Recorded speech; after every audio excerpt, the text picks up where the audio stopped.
some noise for Miss Jodi Benson!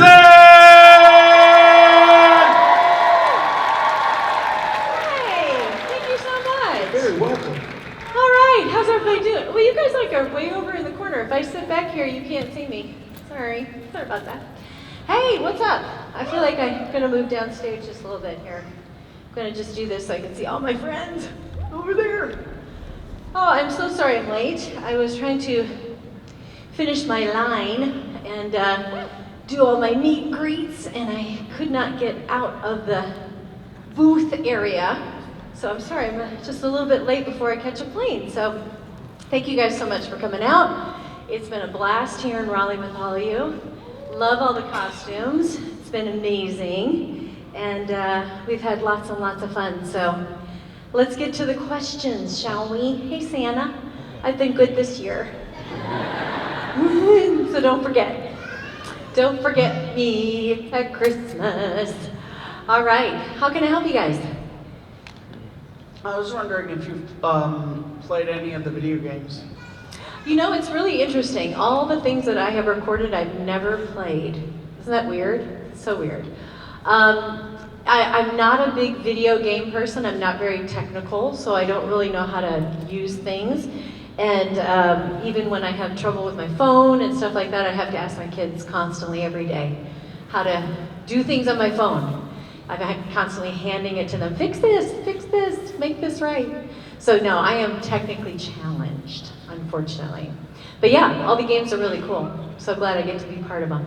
Thank you. Yeah, thank you so much. Hello. Hi, I'm Ava. Nice to meet you. Nice to meet you, Ava. My question for you is that we all are getting used to this new Little Mermaid cast, and it's big news right now, and I was wondering, what are your thoughts? Well, I think I pretty much explained it when I was in Miami a few weeks ago, but I just think it's amazing, and we need to focus on telling the story and being true and authentic with the spirit of the character and not worrying about the outside appearance of things. You know, we really need to, I mean, you know, for all of us, we need to just remove all the externals with when it comes to everybody, every shape and size and form, and everybody that's on the spectrum, and oh, that was a really weird noise, wasn't it? Was that my microphone? Oh, a light went out. Oh my goodness. That was weird.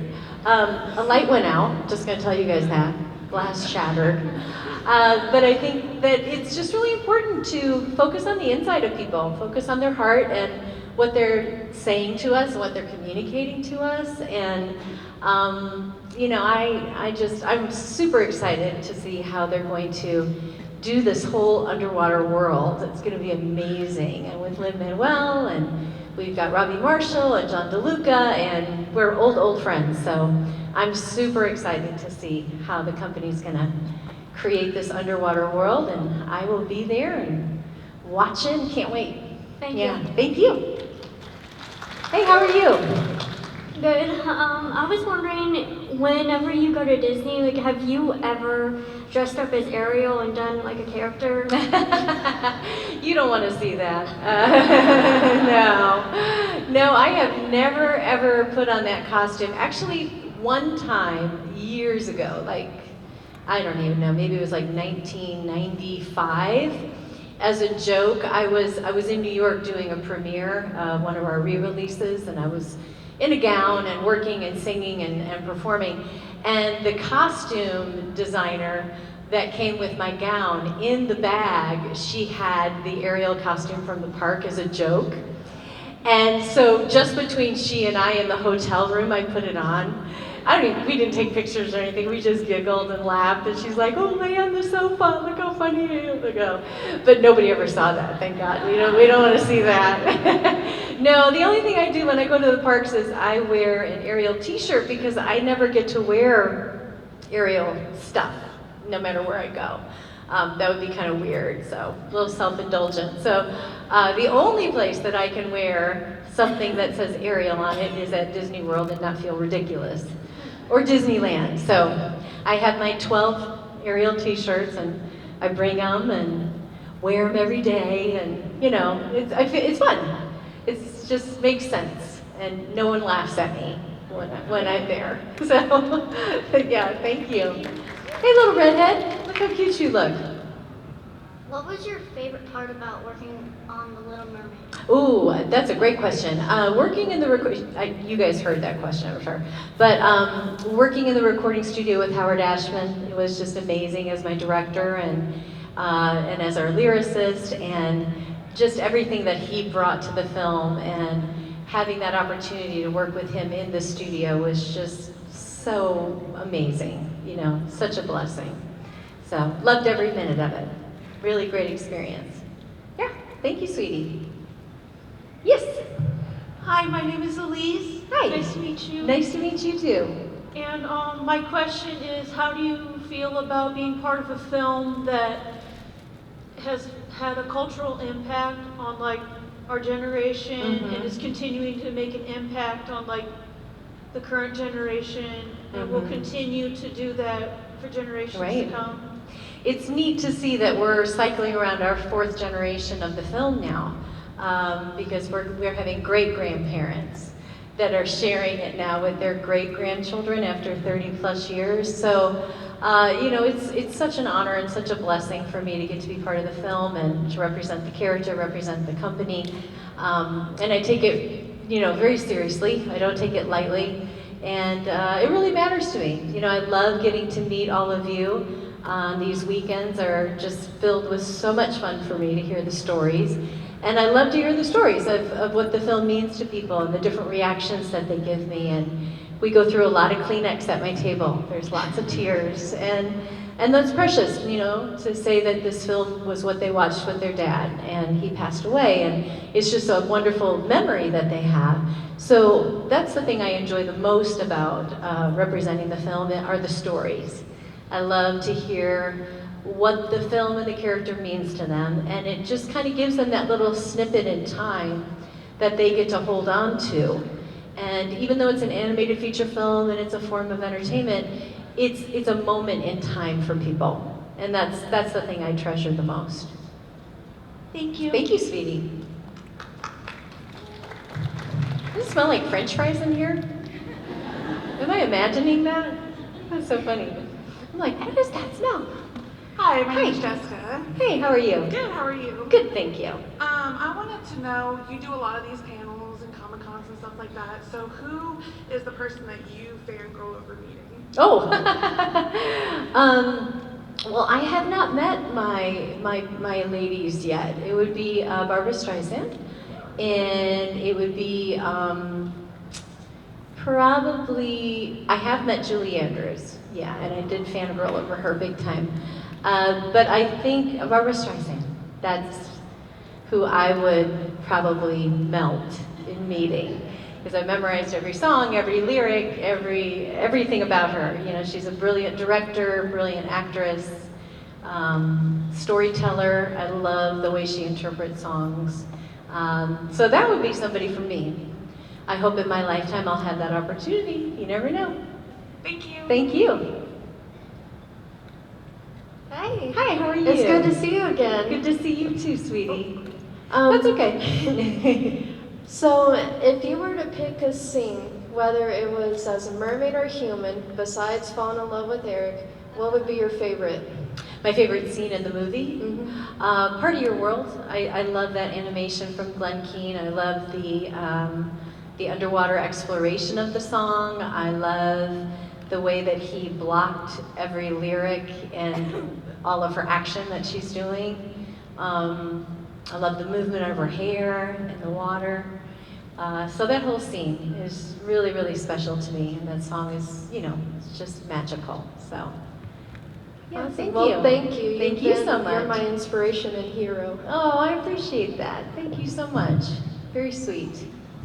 This is my friend Tony. Hi. Hey, how are ya? Good, how are you? Good. So as you know, Ariel's one of my favorite characters. Yes, sir. But she's been met with a lot of criticism. I feel like it's unfair.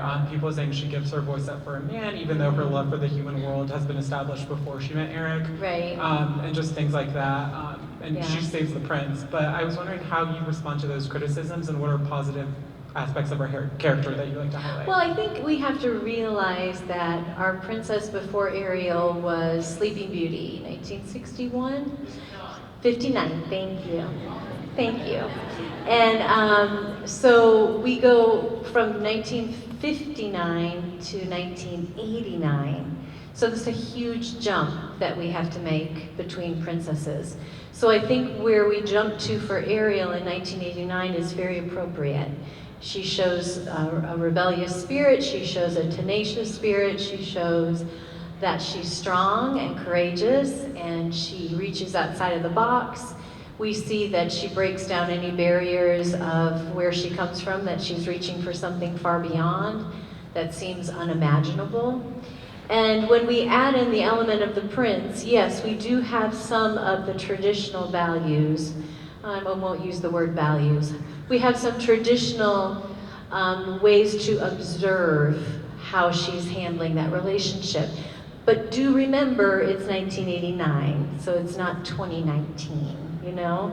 So with each of these, I think she gives us a great foundation of a stepping stone to go from Aurora to Ariel, to Belle, and then where we are today. So you have to have that natural progression in society to be able to see the growth of women. And I do think we have a great leap of growth between the two of 59 and 89. And then we have on to where we are today. But so that's kind of how I interpret where Ariel is. I think she showed us a lot of strength. But I think that we've grown a lot since 1989, as well we should, right? So that's change and that's natural progression.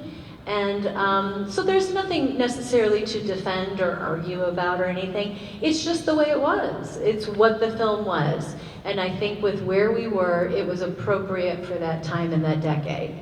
Great, thank you so much. Thank you for the question, I appreciate it. Hi, Jodi. Big fan of your work in Little Mermaid and Toy Story, of course. I always love your optimism. You're always so bright and shiny. However, if you could play any Disney villain, who would that be? Yes, a Disney villain. Ooh. I think Maleficent's pretty cool. Pretty cool costumes and everything. And love that movie. So it would probably be one of the more traditional going back in time for me. Yeah, great question, thank you. Great costume. Hank here. Hey, how are you doing, Hank? Quite well, thank you very Good. much. Okay, so Partofyourworld, great song by the way. Thank you. And in one of the lyrics, which is bet you on land they don't understand, bet they don't reprimand their daughters. Right. Yet ironically in the sequel, Ariel actually does reprimand her own daughter Melody for attempting to go out to the sea, and I must ask, why? Why? That's a great question, Hank. No one's ever asked me that before. I love that. Yes. Yeah, you won. No one's ever asked me this question. It's the first time, right? Yeah, isn't that funny how as a parent you say things as a child and then you turn around and do it as a parent? I mean, I think we all have done that. Things that have happened between my mom and I say, I'm never gonna do that with my daughter, and then, you know, I'll be having this conversation with my daughter and I'll be like, oh my gosh, and she's like, you sound just like Nina. I'm like, I know, that's crazy. So there is that irony in it, and I think that's normal as a parent, you know, once you've gone through that, but it is really a fun observation. And again, it's interesting too that both Triton and Ariel are making these comments to their daughter for their safety. So when it comes to safety, you kind of throw all the rules out. When it comes to safety, you draw the line in the sand. So, Okay. Yeah, great observation, Hank. Thank you very much, Jodi. Thank you. Pleasure to meet you. Nice to meet you too, sweetie. Thank you. Hi, Hi. I'm Kenneth. Hey, Kenneth, how are you? Doing good. Good. Love your voice work as Ariel. Thank you. And I have a question to you. Well, was it like working for, well, I know there's not going to be any Disney related, but what's it like working for a television show called Camp Lazlo? Yes, that's a very fun show. Camp Lazlo was Cartoon Network, and I started the first year of the series when we lived in Los Angeles. So we all recorded together simultaneously, doing the whole episodic work together as a group. It was tons of fun. We had an amazing cast. But then we were in the midst as a family moving from Los Angeles to North Georgia. And Cartoon Network is based in Atlanta. So I thought, oh, well maybe this, at first I thought I'd have to lose my job, but they're like, no. So then the second season, I recorded by myself in Atlanta, and it was really fun, different. I could hear everybody, through my headphones, but it was very different to record by yourself when you're not circled around everybody and acting. But Camp Lazlo was a lot of fun for me and really challenging because I had 3 or 4 different characters, and sometimes if all of the characters would be in the same episode, it was really hard to remember, okay, who am I now and what does she sound like? And so I had 4 little pictures of my characters in front of me that would kind of help me to mentally get back into each character. But it was kind of hard to play opposite yourself back and forth. I hadn't really done that before, but it was really challenging and really fun. Yeah, I had a great time with that show. And we won an Emmy Award, which was even, a lovely surprise. So, thank you. Yeah, you're welcome. Thanks for asking that. I appreciate it.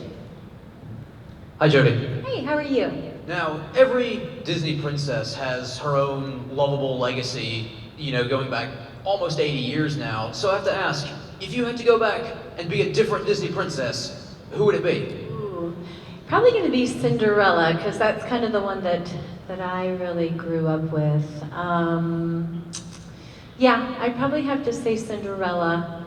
I really enjoyed that animated feature film. I loved that she, again, kind of came from nothing and really had to work to come out of herself.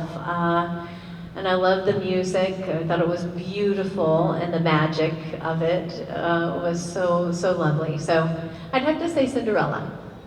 And the prince is her reward at the end, so she's real nice. Yeah, there you go. Thank you so much. I appreciate that. Hey, sweetheart. How did you get the part of Ariel? Oh, okay, that's a great question. I was doing a Broadway show called Smile with Howard Ashman and Marvin Hamlish. And at the time, Howard started working with the Walt Disney Company, and he was working on The Little Mermaid.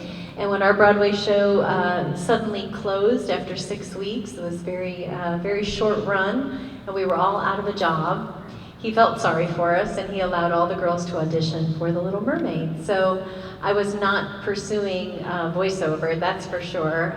My passion was always Broadway, doing musicals 8 times a week, and so then this came up, and boom, just made a new direction and a different take on my life, and God had another plan, and I am so happy because it's been an amazing journey, and here we are 30 plus years later, still talking about this wonderful film. So that's a great question, sweetie. Thank you. Thank you. Hey. Hi, Jodi. I just want to say thank you for being one of my lifelong inspirations. Oh, that's so sweet. Also, Thank you. Speaking of Broadway, what was your opinion on the Broadway rendition of The Little Mermaid, specifically Sierra Boggess? Yeah, loved it. We went, Disney invited our family to come opening night to the Broadway musical, and we sat in the 8th row center. I actually sat with Sierra's parents, sat to the side of me, and I just sobbed like a baby the whole show.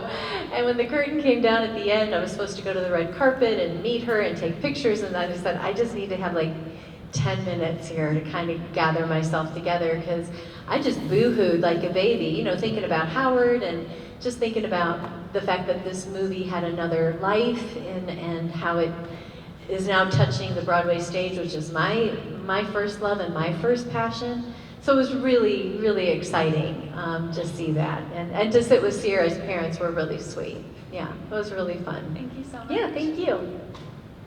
Hello. Hey, how are you? I'm good. How are you? I'm doing great. All right. Well, I do have one question. So, it being a voiceover, what do you think is the most challenging, I guess, component to a voiceover opportunity? Yeah, it's getting everything across with just your voice. You know, when you are a stage performer, you use your whole body and you act everything out physically. And so to just get everything across, every emotion, every thought, every single thing, just through your voice, sometimes is very frustrating and very challenging. Because you could do a line 50 times and then all of a sudden, boom, you're just not getting it. And as much as you try, you feel like, oh gosh, you should have it now after 50 takes. And they'll push the button and say, you know, you're doing a great job, but it's just not coming across. It's just not coming across. And there'd be one line every day like that. And so I just have to take a break, you know, just get out of the room and just like free my mind for a minute, because there'd always be like one line that would just drive me absolutely crazy. So that's the frustrating part, because you feel like you're giving it your all, but when they're closing their eyes and it's just not coming across. So yeah, that's very different than on stage for me. That's the big difference. Well, thank you very much, and I'm a very, very big fan as well. Thank you. I appreciate that. Thank you so much. Hey. Hey, my name's Nikki. Hi. And my question is, so I've seen videos online of where you will sometimes go to different events and people will have no idea you're going to show up and it just completely surprises them. What is that like for you when you get to see the reactions from these people, that they're just so flabbergasted at seeing you there that it's just like, wow? I've only done one surprise event, and that was for a wedding that was a job that they contacted my agent. And so yeah, that really shocked the bride, and that was so sweet. Other times when I come out for a Disney event, whether it's at the park or something and they don't know, I love surprises, so it's fun, you know, fun to be part of that. But to see people's reaction, and I know that they're not necessarily reacting to me, they're reacting to the character and to the film, and that makes it so much more special, you know, to know that the film and the character means something to them like it does to me, so that makes it special. Thank you. Yeah, thank you. Hi. It's so lovely to be able to talk to you, so thank you for coming here. Oh, sure. So my question is, Ariel's the only princess that has a daughter, or a child at all. What were your thoughts when you got the script on that, and why do you think they chose Ariel specifically? Yeah, that's a great question. I think, you know, we did the sequel first and then we went back and did the prequel. So when the sequel came out first, direct to video, it just was a natural progression, I think, for Ariel to become a mom.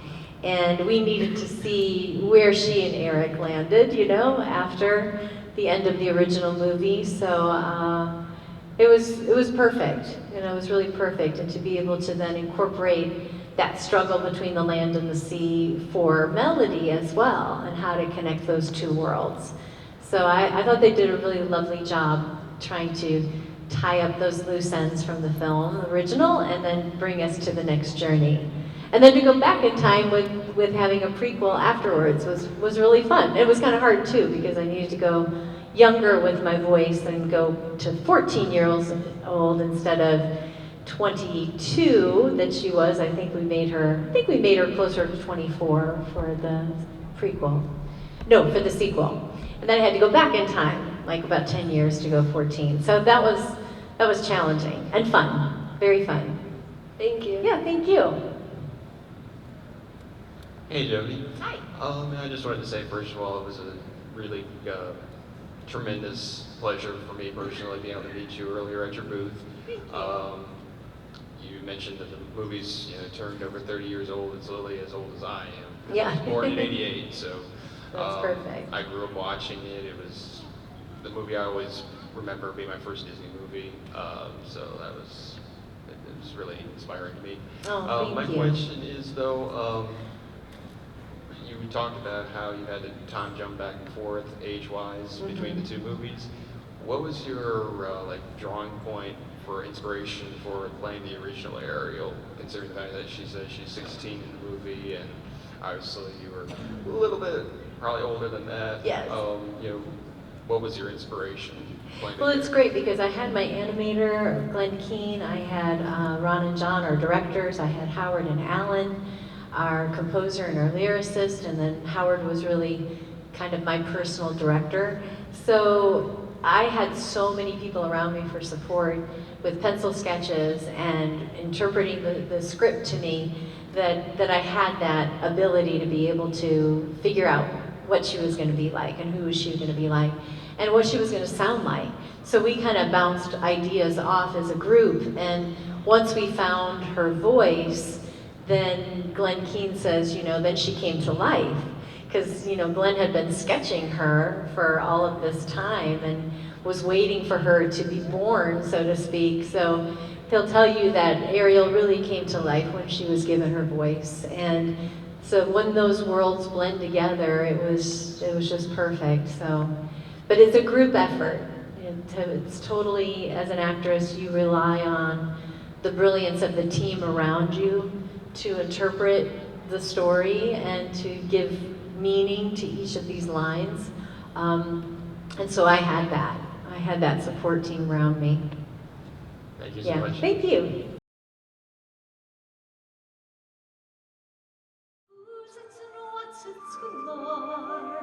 You want thingamabobs?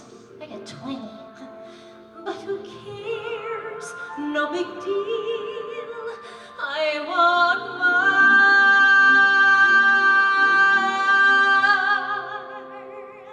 I want to be where the people are.